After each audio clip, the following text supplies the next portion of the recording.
Great. We will get started. First question goes to Shane Young.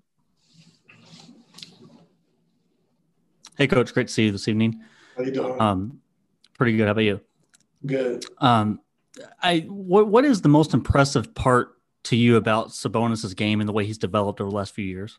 I think just coming from OKC and going to Indiana, they use him in different ways. I think, initiating the offense, being a really good passer. Not quite like his dad yet, but, being able to pass the basketball, I think being able to post up. And he's one of these guys that bring a physicality to the game. When he's rolling to the basket, spin moves, bumping guys off, and he's going to bring a physicality to the game, and also on the offensive rebounding. So we got to just do a good job of just locking into him, being physical, try to meet him early, bump him off his spot, and knowing that he does initiate the offense a lot as well. Thank you. We'll go next to Miriam. Hey, Ty. Happy Sunday. I wanted to check. So will Lou go today, and is Pat available? Lou's not going today, and Pat is available. Yes, ma'am.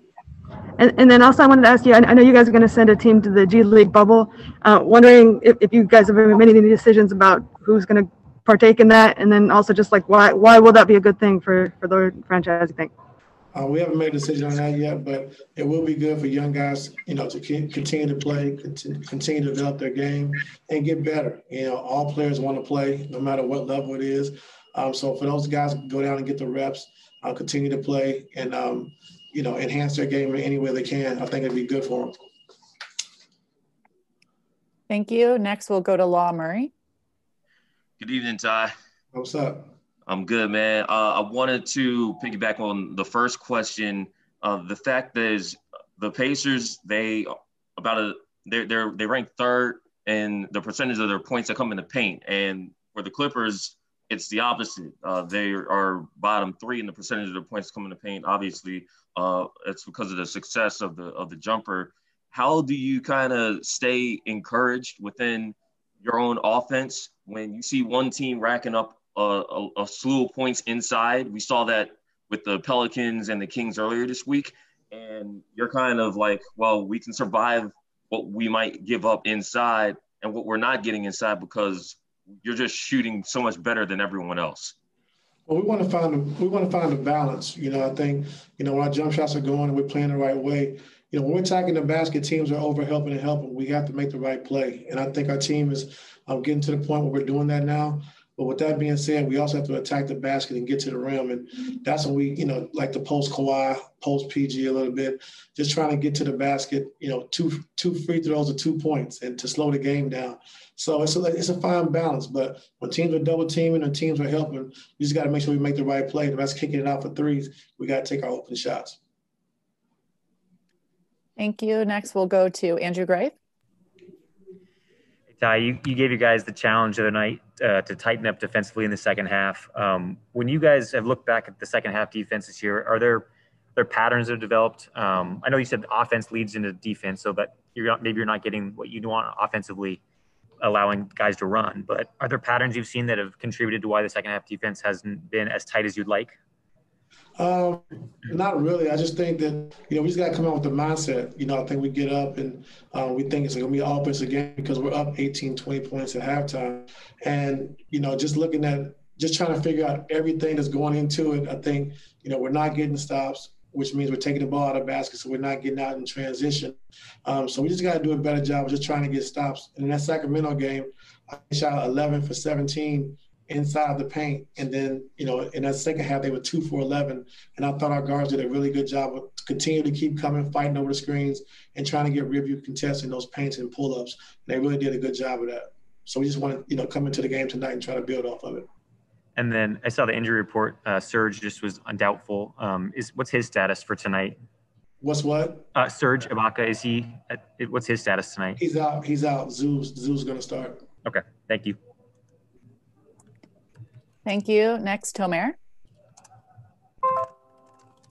Hey, Ty, how you doing? Good. How are you? I'm doing well, thank you. I'm just curious, Paul is averaging, he's shooting 50, 50, 90 this year.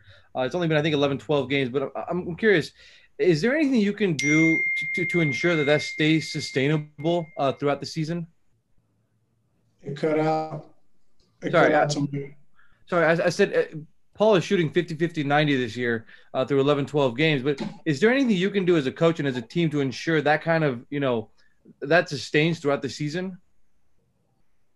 I just think playing the game the right way. We've done a good job, and coming into the season, our coaching staff just talked about putting the basketball in Kawhi and PG's hands and Lou's hands, and making them and letting them make the right play, just so they can get comfortable doing it. And as you see in the first 6-7 games of the season, PG had some turnovers because he was trying to make plays, and now he's getting more and more comfortable in the action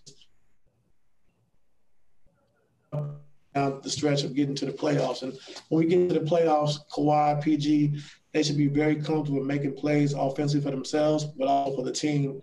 And that's what they're trying to do. So if PG continues to play the right way and moving the basketball, and Kawhi's doing the same thing, I think he's going to get open shots. And, PG with open shots, that's what we want. So if we play the right way, I think he still could continue to shoot the ball the way he's been shooting. Thank you. Thank you. We have time for one last question. It'll come from Farbad.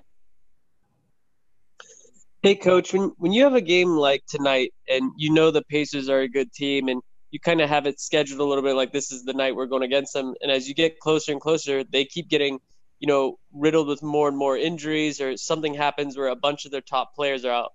Once you get to this point tonight, they have Karis LeVert out, TJ Warren's out, Miles Turner's out. It's quite a handful for them. But I thought you had some more. I thought you had some more you were trying to give me. No.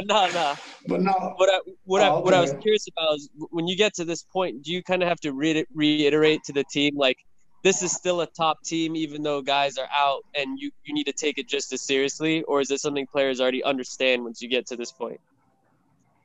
I mean, we already understand that, especially the goals we're trying to reach and trying to accomplish. But it's still going to be, a tough game. When guys – like we saw the night in New Orleans, when guys are out, Walker stepped in and had a great game because he's playing free, he's getting opportunity, he wants to play well. And that's the same for every NBA team. These are NBA players, no matter who's playing. These guys can play, and we got to respect everybody when we step on the floor. So it's not going to be an easy game, and we understand that. Their coaching staff has done a good job of, reeling these young guys in, having them play a certain way, playing different defenses. So he's really done a good job. So we just got to make sure that we're locked in and focused on us and what we need to do to get better. Thanks, Ty. Have a good game. Thanks, everyone. We will see you post-game.